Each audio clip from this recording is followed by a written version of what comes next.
Моңгол бөх. Бул монголдордун салттуу күрөшү. Ал байыртадан жоокелерди жоого даярдоодо колдонулган. Мындан сырткары, аны тирешкен тараптардын ортосундагы чечүүчү фактор катары пайдаланышкан. Эки аскер тобу согушар алдында жоокелер арасындагы эң күчтүүсү шамдага чыгып күч сынашкан. Айрым учурларда согушпастан эки жоокердин күрөшүүсү менен эле аяктап, жеңген жана жеңилген тарап аныкталган.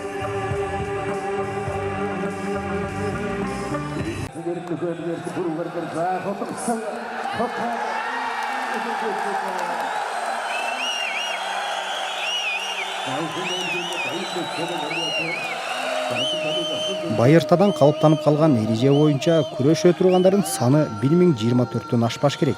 Белдеш 9 этап менен өткөрүлөт. Аны даба, кыргызча ашуу деп атап коюшат.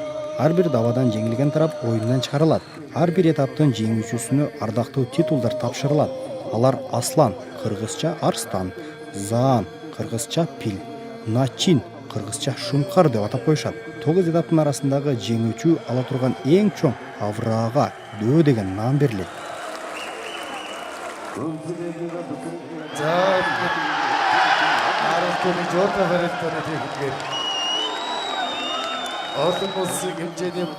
Ар бир салгаштын алдында балбандар алгыш куштун учушун туюндурган атайын дебик деген салттуу бийин бийлешет. Андан соң атаандаштар бири-бирине жакын барып күрөш башталат.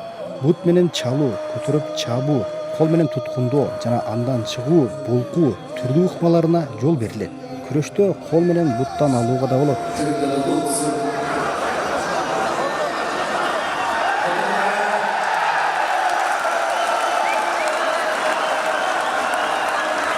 Жеңишке жетүү үчүн атаандаштын тизесин жана андан өйдөңкү дене мүчөлөрүнүн бирин жерге тийгизүү керек. Жер үстүндө күрөштүн улантылбаганы байыртадан жоокерлер жалаң ат үстүндө болгондугунан түшүндүрөт. Ал эми ат үстүнөн жыгылган жоокер тез арада өлүмгө дуушар болчу.